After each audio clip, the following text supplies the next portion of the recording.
Hello, this is Temporal, and this is Brutally Honest Bandai Kits. And this is the Premium Bandai Real Grade Blast Impulse Gundam Spec II from Gundam Seed Freedom.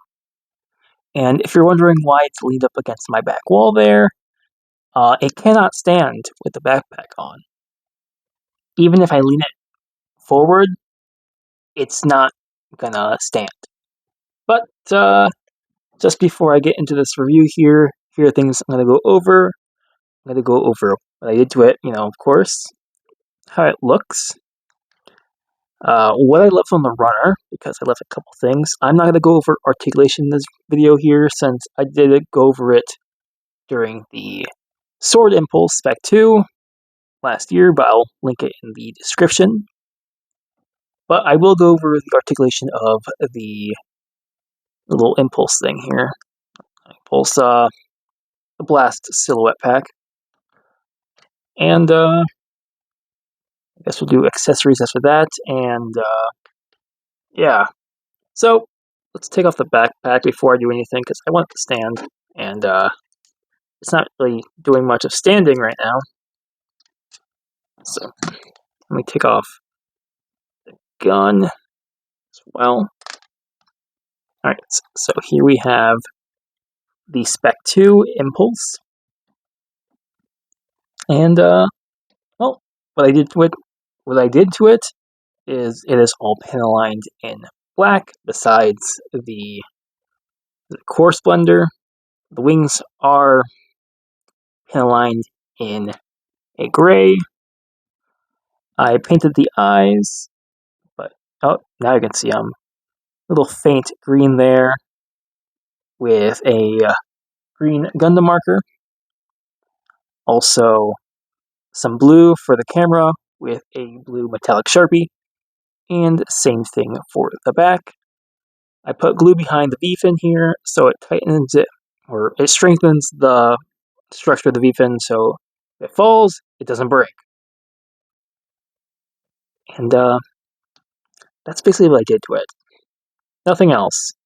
It is matte top coated to bring out all the nice details. I think it looks super, super good.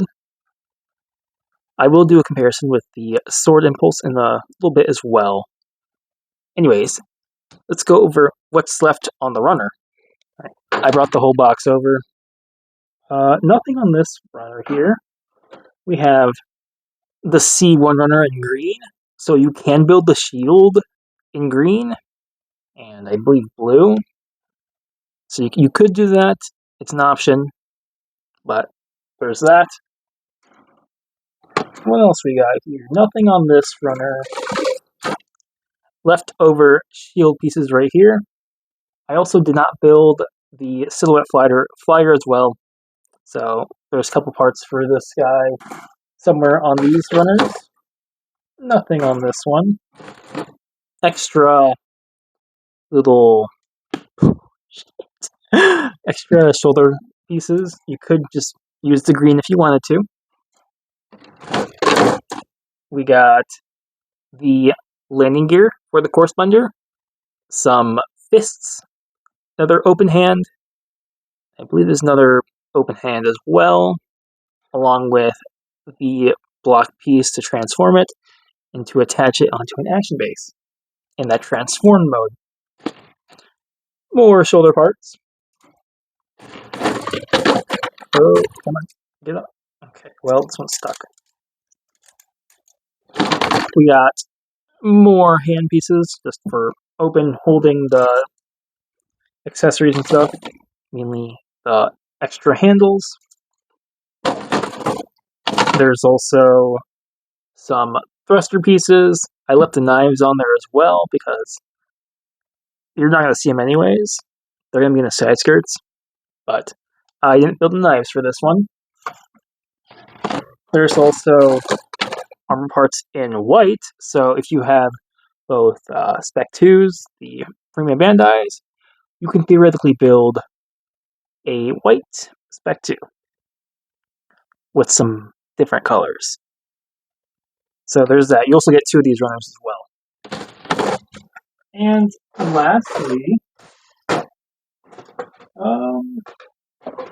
actually, that's it. There's also another C1 runner in white.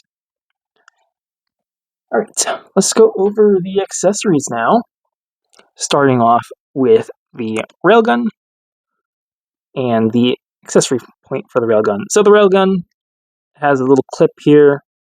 You can move it back and forth. You can either attach it just like this on the back of the side skirt, or you can just use the piece, which I'm going to use when I pose it and stuff, via here. Come on, get in there. And this attaches into this little port right here, and it's a cool connection point.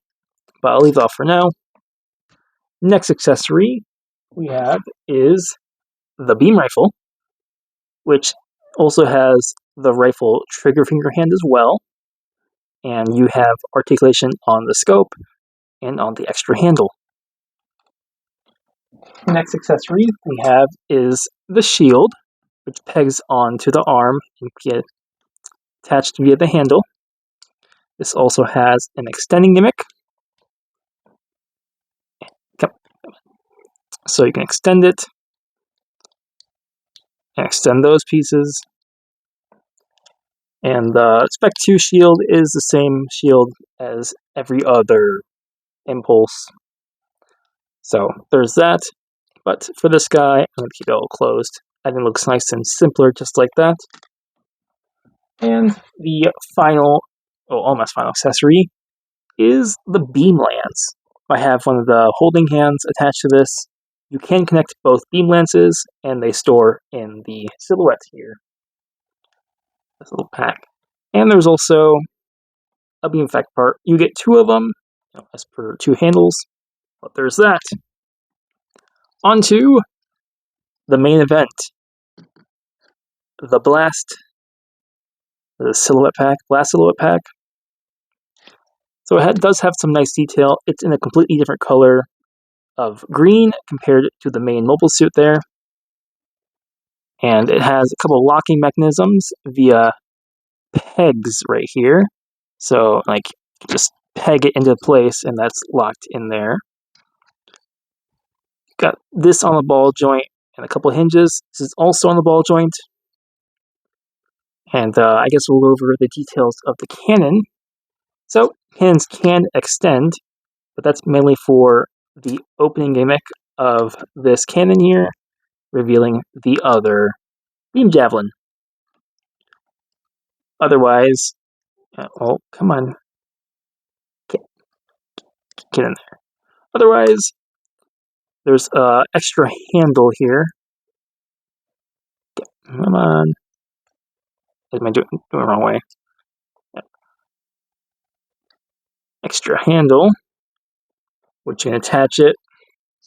Now, if you're posing it in a way where this goes under, so you can have some cool firing poses, but also have missile pods above here for some nice,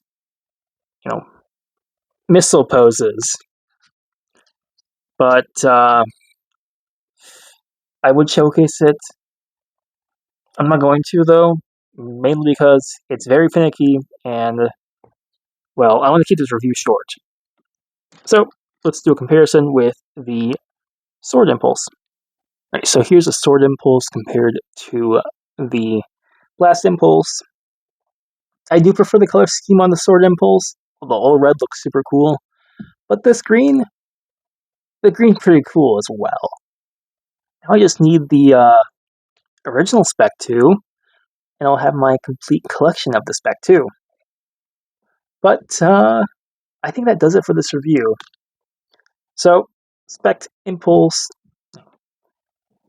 Blast Impulse Spec II, the P-Bandai kit. I'd actually recommend this kit. It's a very good kit. The build's pretty fun. The backpack's pretty finicky, unlike the Sword Impulse there. Forgot to mention, there's also a action-based adapter for my Action Base 7 here. only connects onto the square peg to my focus. It's not going to focus, but it connects to a square peg, which you can really find on the Action Base 2. But, as I said, I'd recommend this kit. It's a great build. As I said before, it looks fantastic, first of all. It's going to look even more fantastic up on an Action Base in a sprawled out pose. And, yeah, if you can get your hands on one of these things, I'd recommend it. They look great together. And, I think I get my hands on the high grade of this. And you can display them on a different shelf. Anyways, enough of me rambling on. Check out my links down below, my Epic Games Supporter creator code, my W partner, use code TEMPORAL for 10% off, and finally, my sponsor, Prestige Kingdom War. Very fun game. I'd recommend. And enough of me rambling on, because it's already 11 minutes in the video. As I said before, thank you for watching. I'll see you guys tomorrow. Goodbye.